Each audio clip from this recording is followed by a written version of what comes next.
It's time to cook with Susan Beck. I'm going to start over here by the sink today because I have a whole chicken that I took out of this plastic bag. And there's a lot of, runny chicken juices. And I'll have to say, raw chicken is not one of my favorite things. So I like to give this chicken a good rinsing.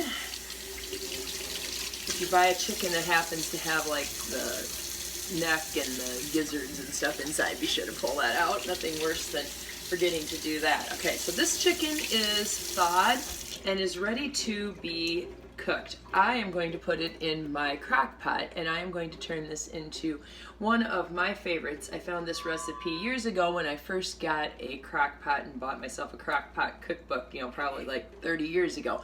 And it is just an easy, fast, go-to lemon chicken. So the next step is to put it onto a cutting board. I like my marble one just because I'm working with chicken. We're ready to move on with getting this chicken seasoned and into the crock pot. So I am going to dry it off a little bit and remove some of that moisture. I just use paper towels for this and kind of get under the wings of this thing, and then I'm just going to lay my paper toweling down here on my cutting board just because there's moisture that has come off the chicken as that water kind of drained off and I was resetting up over here. All right, so this chicken is just about ready for the crock pot. I am going to insert an onion into its cavity. I'm going to use a different cutting board for that and cut my onion over here, removing the outer couple rings of onion. That's all I have to do. And I just shove it in its rear end here, and that chicken, oops, paper towel, I don't want that to go in the crock pot, is ready for the crock pot. Kind of a little bit like stuffing a turkey at Thanksgiving time, and yeah, I still do that. I've just never had any trouble with it, and boy does it taste better. Or I need to worry about washing my hands. I have 2 tablespoons of butter here that I am going to rub on this chicken, covering all of its body here, especially the top, but I'm going to get a little bit on the bottom as well.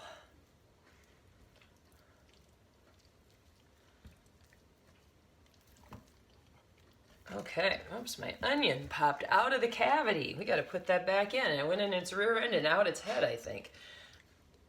All right, in goes my onion again. That will just add a little flavor to it. My butter is nicely spread around.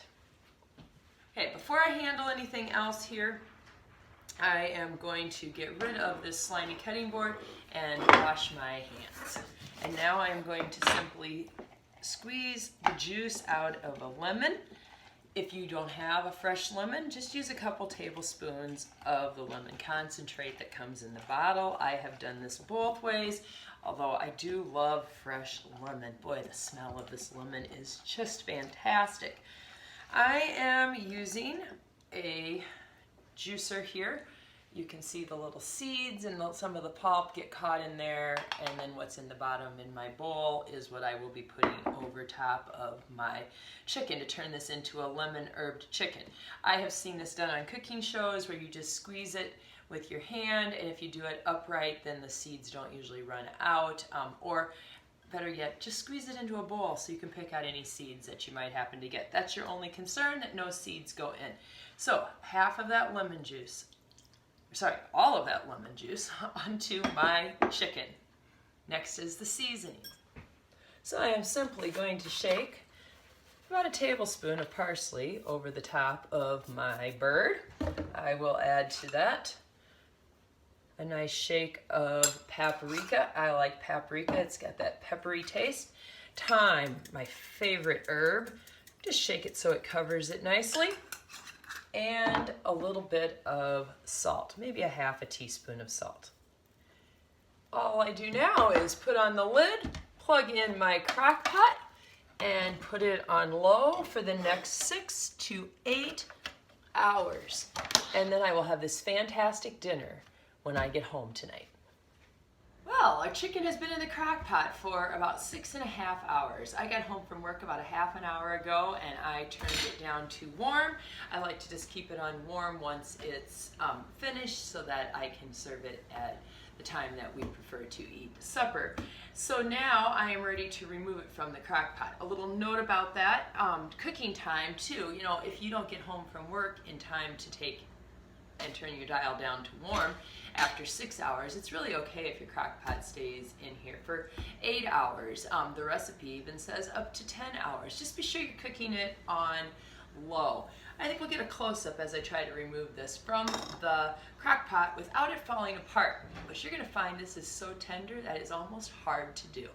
It can be a little challenging to get the chicken out. I like this wire spatula where the juices will flow back down into the crock pot, and a nice tongs to kind of grip the top of it. So I'm going to try to get a nice hold on that. Ooh, not too bad today. And lift out our chicken. And with those spices on top, it just looks delicious. But you can see that it is ready just to fall apart as I pull these pieces of chicken away. I mean, it's just going to be tender chunks of chicken for dinner tonight. All right, let's give a little piece of that a taste, especially with some of that skin on there. Well, that's a big piece. It's just so tender, and you will be amazed at how this chicken just falls off the bone. It comes out perfect every time in the crock pot. My next video will be how to turn that broth in the crock pot into gravy.